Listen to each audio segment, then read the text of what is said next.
Back to another video. I hope you all are doing great and are having an amazing and incredible day. In this video, I'm going to be showing you how to play YouTube songs on lock screen and listen to YouTube with screen off on your phone.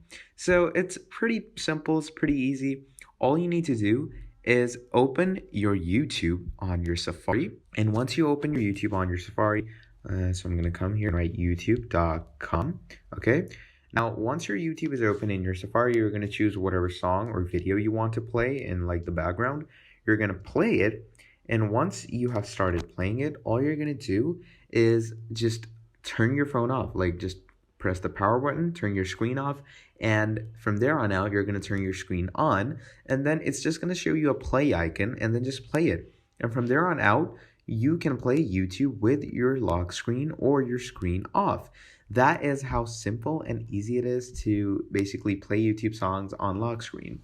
Now, if you found that video helpful, please drop down a like, subscribe to the channel, and please stay tuned for more content like this in the future. Thank you for watching, and goodbye.